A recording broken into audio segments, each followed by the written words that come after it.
Chère fleuve méridienne, cher fleuve méridien, bonjour.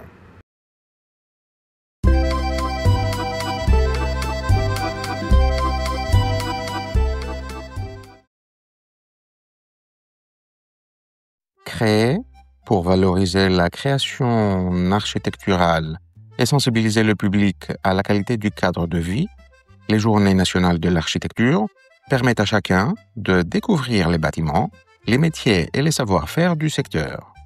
Elles invitent à observer comment l'architecture relie l'art, la technique et la société, du patrimoine ancien aux innovations les plus récentes. Voie F, destination sentier tracé. Attention au départ.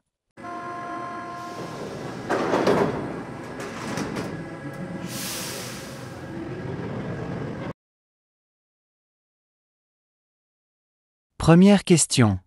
Avez-vous visité une ville avec de beaux bâtiments? Lesquels vous ont plu? Certains aiment les monuments historiques, comme le Taj Mahal en Inde, la cathédrale Notre-Dame de Paris, le Colisée à Rome ou le Parthénon d'Athènes.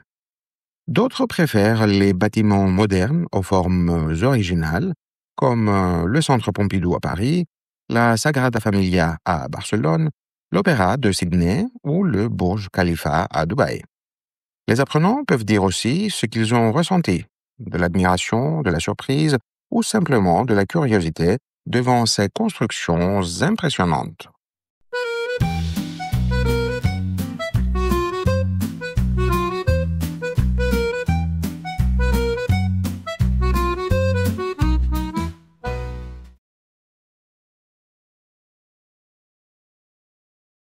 Deuxième question. Prenez-vous des photos de la ville? Préférez-vous les maisons, les immeubles ou les monuments? Beaucoup de gens aiment photographier les monuments célèbres, les façades colorées, les ponts ou les détails anciens comme les balcons et les portes sculptées. D'autres préfèrent les lignes modernes des gratte-ciel, les reflets du verre ou les contrastes entre l'ancien et le nouveau. Prendre des photos d'architecture, c'est une façon de garder un souvenir, mais aussi d'observer autrement une ville, ses formes, ses couleurs, sa lumière et son style.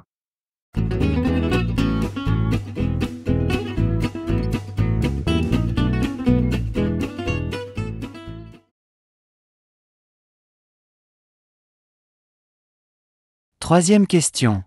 Aimez-vous les bâtiments modernes en béton, métal et verre?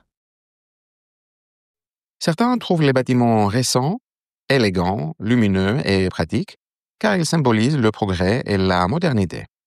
D'autres, au contraire, les jugent froids ou sans âme, surtout quand ils côtoient des constructions anciennes, pleines d'histoire.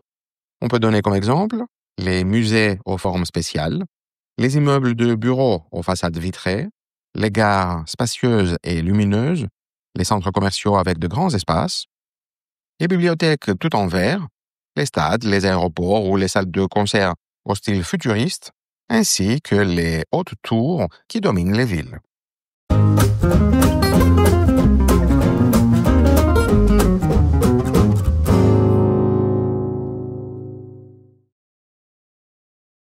Voie L, destination terrain conquis. Attention au départ.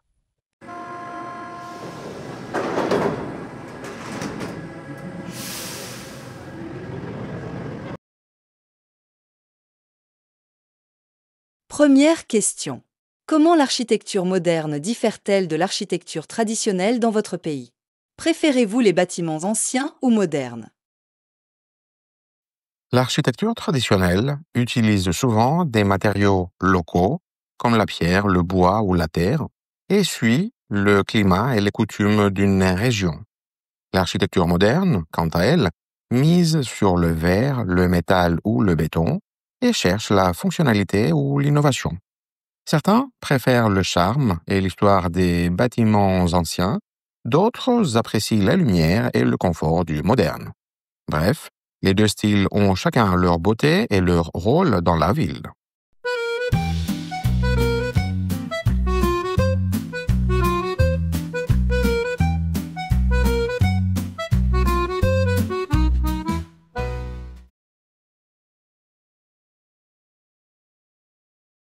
Deuxième question. Comment l'architecture influence-t-elle notre quotidien et notre bien-être? Un espace bien conçu peut rendre la vie plus agréable grâce à la lumière naturelle, à une circulation fluide, à la présence d'espaces verts et à une bonne isolation du bruit. L'aménagement d'un lieu influence aussi nos émotions et nos comportements. Un lieu clair et ouvert donne une impression de calme et de liberté, tandis qu'un espace sombre ou trop étroit peut provoquer du stress ou de la fatigue. L'organisation de l'espace agit sur notre humeur, notre concentration et même sur la façon dont nous interagissons avec les autres. En somme, l'architecture contribue pleinement à notre bien-être, que ce soit dans la vie quotidienne ou au travail.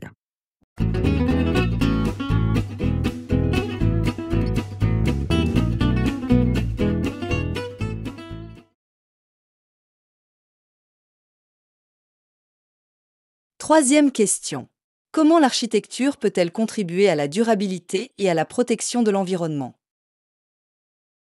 Les architectes d'aujourd'hui tendent à limiter l'impact des constructions sur la nature. Ils utilisent des matériaux recyclables, des toits végétalisés ou des panneaux solaires pour réduire la consommation d'énergie. Certains conçoivent aussi des bâtiments bien isolés, orientés selon la lumière du soleil ou intégrés dans le paysage pour préserver l'équilibre naturel. Ainsi, l'architecture durable cherche à construire sans détruire, à habiter sans épuiser la planète et à créer des espaces respectueux de l'environnement et du bien-être des habitants.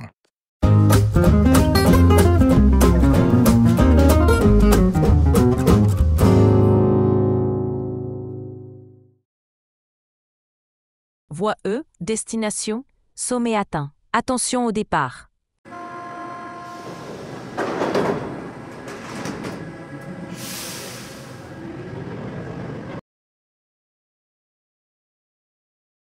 Première question. L'architecte est-il un artiste, un ingénieur ou un médiateur de société? L'architecte est tout cela à la fois. Il est ingénieur par sa maîtrise des techniques et des matériaux, artiste par sa créativité et son sens de l'esthétique, et médiateur parce qu'il conçoit des espaces pensés pour les besoins humains et la vie collective. Son rôle ne se limite pas à bâtir des murs. Il imagine des lieux de rencontre, de travail, de culture ou de mémoire où les gens vivent, échangent et se reconnaissent.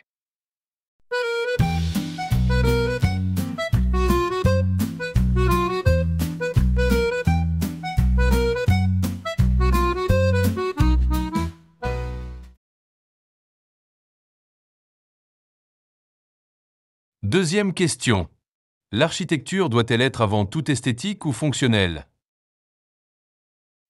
L'architecture doit trouver un équilibre entre beauté et utilité. Une construction purement esthétique peut impressionner par sa forme, ses matériaux ou son originalité, mais si elle n'est pas adaptée à la vie quotidienne, elle devient vite inconfortable ou inutile.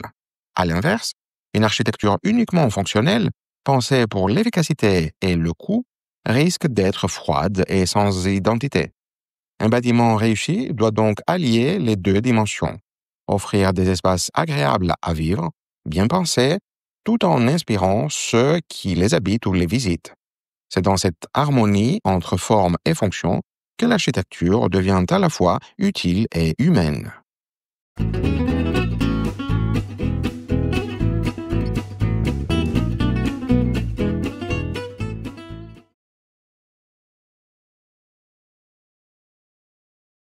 Troisième question. Doit-on privilégier l'innovation architecturale ou préserver l'harmonie du paysage? L'innovation architecturale permet de créer, d'expérimenter de nouvelles formes et de répondre aux défis du futur, comme la densité urbaine ou la transition écologique.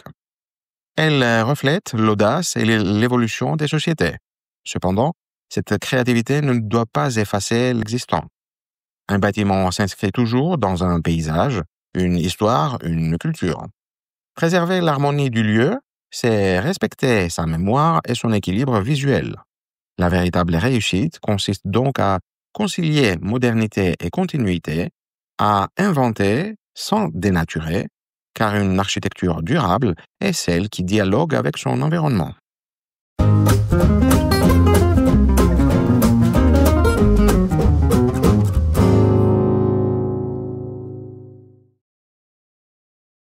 Prochain arrêt. Tu me trouves jolie, même si je suis faite de bois. Je me libérerais de mon marionnettiste si je le pouvais, pour sauter de cette scène et enfin déployer mes ailes. Mais est-ce que je découvrirais que les gens là-bas ont des ficelles invisibles? Merci d'avoir regardé cette vidéo. Si elle vous a plu, mettez un pouce bleu et abonnez-vous pour ne rien manquer. N'hésitez pas à la partager si vous la trouvez utile et à laisser un commentaire pour donner votre avis.